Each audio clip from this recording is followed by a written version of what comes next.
Hello student, welcome you all. We had seen our Flamingo textbook in the last video and the chapter name is The Last Lesson, which is written by Alphonse Daudet. Student, you have to learn the name of the chapter and the writer name because both the things are very important for you. Whenever you write your answer, you have to mention both the things. Okay? Now, we had seen in the previous lecture that Franz, who was the main character of this story, हमने देखा कि friends जो है वो school का atmosphere describe कर रहा है कि किस तरह से एमएमएल उन्हें पढ़ा रहे हैं, किस तरह से पूरा जो स्कूल है वो एकदम साइलेंट है, मानो कि जैसे संडे का हॉलीडे हो उस तरह से पूरा स्कूल का एटमॉस्फेयर एकदम क्वाइट है। और क्लास में एमएमएल जो है वो फर्स्ट ग्रामर का लेसन रीड करवा रहे हैं और ग्रामर का लेसन रीड करवाते करवाते ऐसा लग रहा है कि मानो एमएमएल अपनी पूरी जी जान लगा दे रहे हैं बच्चों को समझाने के लिए और बच्चे भी उतने ही पेशेंस और अटेंटिव मूड के साथ में एमएमएल का जो लेक्चर है वो सुन रहे हैं। और एमएमएल ऐसा बिहेव कर रहे हैं कि मानो उनके पास में जो कुछ भी है, जितना भी नॉलेज है, वो एक ही स्ट्रोक में वो सारा कुछ बच्चों के माइंड में भर देना चाहते हैं। तो गाइस, हमने यहाँ तक देखा था। Now let's continue our rest of the chapter. After the grammar we had a lesson in writing. Grammar का जैसे ही पोर्शन कंप्लीट होता है, राइटिंग का सेक्शन शुरू होता है। That day MML had new copies for us. उस दिन एमएमएल हमारे लिए नई कॉपीज़ लेकर आए थे। Written in a beautiful round hand France Alsace. और उन कॉपीज़ के ऊपर बहुत ही ब्यूटीफुल हैंड राइटिंग से लिखा हुआ था फ्रांस और एल्सेस। मैंने आपको पिक्चर में शो किया है, इस तरह का मतलब कॉपीज़ के ऊपर ब्यूटीफुल हैंड राइटिंग में लिखा हुआ था। They look like little flags floating everywhere in the school room. ऐसा लग रहा था कि मानो स्कूल के उस छोटे से रूम में हर तरफ वो फ्रांस का जो फ्लैग है वो फ्लोट कर रहा हो, मतलब इधर उधर लहरा रहा हो। Hung from the rod at the top of our desk. और ऐसा लग रहा था कि मानो हमारे डेस्क पर किसी ने उसको हैंग कर दिया हो। हैंग का थर्ड फॉर्म है hung. The entire class was busy writing and the only sound that could be heard was that of the pen writing on the paper. पूरा जो क्लास था वो एकदम साइलेंट था और अपने काम में एकदम बिजी था, मग्न था। खाली जो आवाज़ें सुनाई दे रही थी वो pen writing on the paper, paper के ऊपर जो पेन चलने की आवाज़ आ रही थी, स्क्रैचिंग ऑफ पेन्स। खाली पेपर के ऊपर स्क्रैचिंग ऑफ पेन्स की ही आवाज़ें सुनाई दे रही थी। वंस सम बीटल्स फ्लू इन। एक बार अचानक से क्या होता है कि कुछ बीटल्स मतलब फ्लाई जो है वो उड़कर अंदर आ जाते हैं क्लासरूम में। But nobody paid any attention to them. लेकिन किसी ने भी इतना ध्यान नहीं दिया। Not even the littlest one. वो छोटे छोटे बच्चों ने भी उसकी तरफ ध्यान नहीं दिया। Who worked right on tracing their fish hook. जो कि फ़िश हुक के ऊपर ट्रेस करने का काम कर रहे थे, उन छोटे बच्चों ने भी नोट डाउन नहीं किया कि छोटा सा फ्लाई जो है वो उड़ के अंदर आया है। As if that was French too. ऐसा लग रहा था कि मानो वो जो फ़िश हुक है वो भी फ्रेंच हो। On the roof the pigeon cooed very low. और तभी सुनाई दिया कि रूफ़ के ऊपर एक पीजन बैठा हुआ है और वो बहुत ही धीरे धीरे आवाज़ में मतलब उसकी जो आवाज़ है वो निकाल रहा है बहुत ही लो वॉइस में। And he thought to himself. और तभी फ्रेंच सोचता है, will Prussians force the pigeon also to sing in German. वो सोच रहा है कि क्या इन पर्सियन ने इन पीजन्स को भी फोर्स किया है कि नहीं, अभी तुम लोगों को भी जर्मन में ही कू करना है, मतलब अपनी जो आवाज़ है वो तुम्हें जर्मन लैंग्वेज में ही निकालनी है, तुम्हें अब फ्रेंच नहीं बोलना है। क्या ऐसा हो सकता है?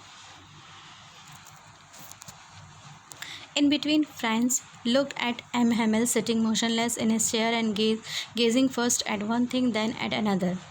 और तभी फ्रेंड्स जो है वो MML की तरफ देखते हैं, जो कि अपनी चेयर पर एकदम मोशनलेस, मतलब जान बिना का व्यक्ति जो है इस तरह का नज़र आ रहा था। इस तरह का MML जो है अपनी चेयर पे बैठे हुए हैं, and gazing first at one thing then at another. कभी वो किसी चीज़ को देख रहे हैं, फिर कभी दूसरे मोमेंट में किसी और चीज़ को देख रहे हैं, as if he wanted to fix in his mind just how everything looked in that little school room. और वो उस छोटे से रूम में रखे हुए हर एक चीज़ को अपने माइंड में फ़िक्स कर देना चाहते थे, कि फिर कभी वो ये सारी चीज़ों को भूल ना पाएँ। For 40 years he had been there in the same place, क्योंकि 40 साल उन्होंने इस स्कूल को दिए, इस सेम प्लेस पर उन्होंने काम किया। Only the desk and the benches had been worn smooth. खाली क्या चेंजेस हुआ है कि जो डेस्क है और बेंचेस है वो थोड़ा स्मूथ हो गए हैं। The walnut trees in the garden were taller. जो वॉलनट ट्रीज़ हैं गार्डन में वो थोड़े टॉलर हो गए हैं। एंड द होपवाइन का मतलब होता है बेल, लताएँ, that he had planted himself twine about the windows to the roof. और वो जो बेल है वो बड़ी होकर विंडो से सहारा लेते हुए रूफ़ की तरफ चली गई है। How it must have broken his heart to leave it all. और इन सब को छोड़ के जाते समय जो MML है वो काफ़ी टूट जाएंगे। To hear his sister moving about in the room above packing their trunks. और तभी सुनाई देता है कि जो MML की सिस्टर हैं वो स्कूल का जो स्कूल नीचे क्लासरूम के ऊपर एक छोटा सा रूम था जिसमें ये लोग रहते थे। इन्हें रहने का मतलब एक छोटा सा कमरा दिया गया था, तो उसमें उनकी बहन जो है वो ट्रंक्स को मतलब पैक करने का काम कर रही थी और सामान को इधर उधर मूव कर रही थी। तो वो सारी आवाज़ें नीचे क्लासरूम में सुनाई दे रही थी। For they must leave the country next day, क्योंकि उन्हें कंट्री छोड़कर नेक्स्ट डे जाना था। नेक्स्ट डे से नए जर्मन टीचर आने वाले थे। But he had the courage to hear every lesson to the very last. लेकिन फ्रेंच, जो कि पढ़ाई से बहुत ही दूर भागता था, उसे पता नहीं अचानक क्या हुआ कि उस दिन वो काफ़ी अटेंटिव माइंड के साथ में और लास्ट तक उस लेसन को अच्छे से सुन रहा था। After the writing there was a lesson of history. Writing का पोर्शन जैसे ही कंप्लीट हुआ, हिस्ट्री का लेसन शुरू होता है। And then friends refer to the class as babies chanted their बाब बेबी बोबी। और फ्रेंड्स ने उस क्लास को बेबीज़ की क्लास के साथ में कंपेयर किया है, क्योंकि बेबीज़ जैसे एक साथ में ये चैंट करने का काम करते हैं, सारे एक साथ में मिलके जब बोलने का काम करते हैं, उसी तरह से फ्रेंड्स जो है हिस्ट्री की क्लास को कंपेयर कर रहे हैं। Old Hauser had put on his spectacles and holding his primer in both hand. Hauser ने क्या किया है, स्पेक्टिकल्स को अपने प्राइमर बुक के ऊपर रखा है और प्राइमर को दोनों हाथों से पकड़ के रखा है। Spell the letter with them, और वो लेटर्स को स्पेल करने का काम कर रहा है उन बच्चों के साथ।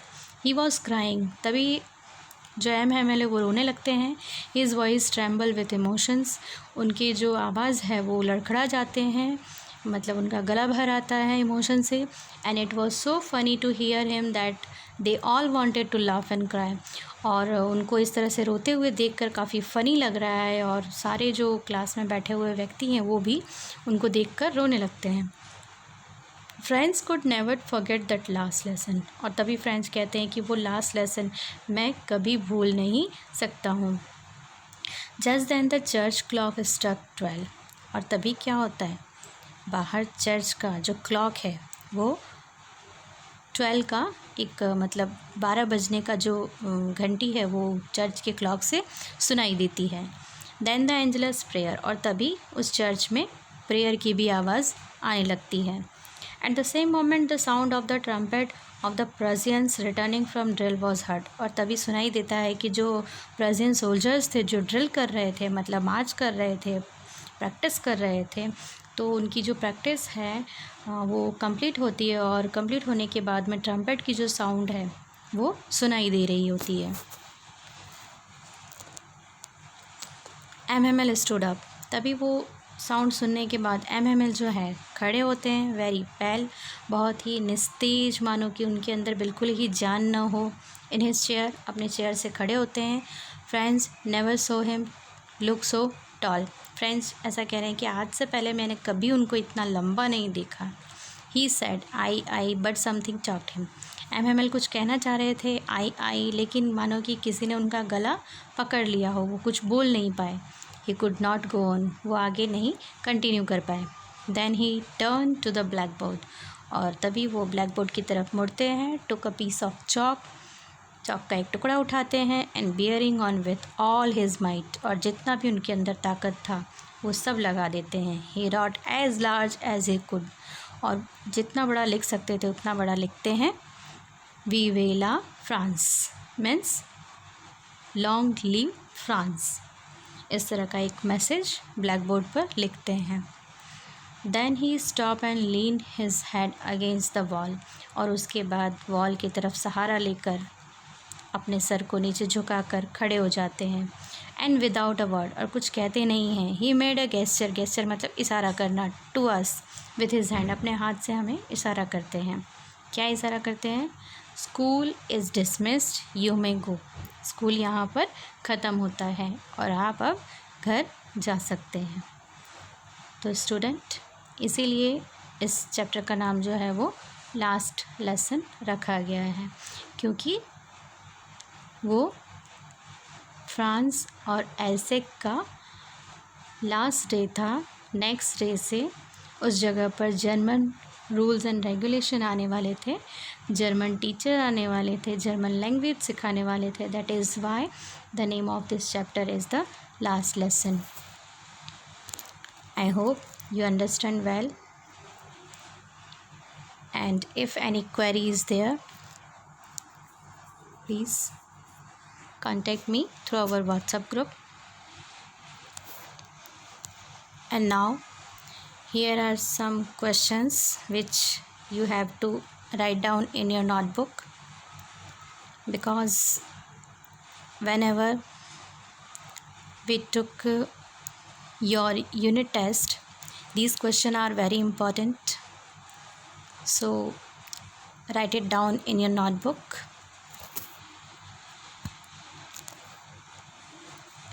And लास्ट में इतना ही कहना चाहूँगी कि thank you so much, meet you next week.